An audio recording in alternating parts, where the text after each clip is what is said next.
Pernah nggak sih kalian mikir hidup kok gini-gini aja?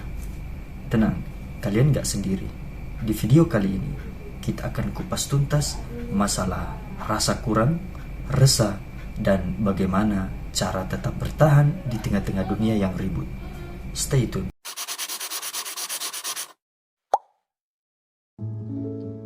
Hai teman-teman, jadi hari ini aku ingin ngobrol tentang sesuatu yang mungkin sering kita rasakan tapi jarang kita sadari, yaitu rasa kurang.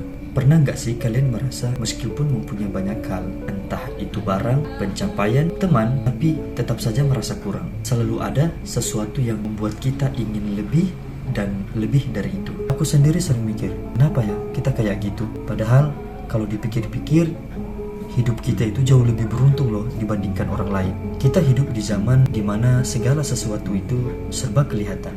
Media sosial membuat kita gampang banget membandingkan diri kita dengan kehidupan orang lain. Contohnya, teman beli HP, kita pengen beli HP baru juga. Teman liburan, kita merasa kurang jalan-jalan. Dan itu terus terjadi sampai akhir. Padahal dulu sebelum era digital, orang-orang itu hanya fokus pada lingkaran kecil mereka. Tapi sekarang, satu swipe saja kita bisa melihat kehidupan banyak orang. Dan itu membuat kita merasa tidak tenang. Dari kecil, kita sudah diajarin untuk mengejar lebih. Contohnya, ranking harus naik, gaji harus naik, prestasi harus nambah. Gak salah sih, itu memicu kita untuk berkembang. Tapi kalau nggak hati-hati, akhirnya kita bisa menjadi seorang yang tidak pernah merasa puas. Seperti kita lupa bersyukur, lupa menikmati proses, dan bahkan kita akan merasa bahwa kalau aku dapat ini, aku baru bahagia. Padahal begitu dapat, muncul lagi target baru. Dan kadang kita juga gak benar-benar mengerti apa sih yang kita mau. Akibatnya saat sudah dapat, rasanya pasti hampa. Karena itu tidak benar-benar dari hati. Kita hanya melihat apa yang orang lain capai, dan itu yang kita ikuti. Makanya penting banget untuk sering bertanya kepada diri sendiri, apa sih sebenarnya yang aku mau?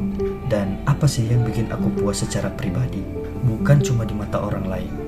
Aku gak bilang untuk pasrah pada keadaan atau berhenti untuk bermimpi, tapi bersyukur itu sangat penting loh. Kadang itu kita sibuk mikirin sesuatu yang belum ada, tapi lupa untuk menikmati sesuatu yang belum ada. Mulai dari hal kecil seperti kesehatan, keluarga, teman, waktu untuk belajar bersama teman, dan hal yang lain. Tapi kalau kita selalu latihan untuk bersyukur, pasti hidup kita lebih tenang, dan kita bisa menikmati perjalanan tanpa terbebani dengan target terus menerus. Jadi menurut aku, wajar kalau manusia selalu ingin lebih. Itu tanda kita untuk berkembang. Tapi kalau dibiarkan tanpa kendali, itu bisa membuat kita selalu merasa kurang dan tidak bahagia. Coba deh sesekali berhenti sejenak, melihat ke belakang, dan menghargai apa yang sudah kita punya.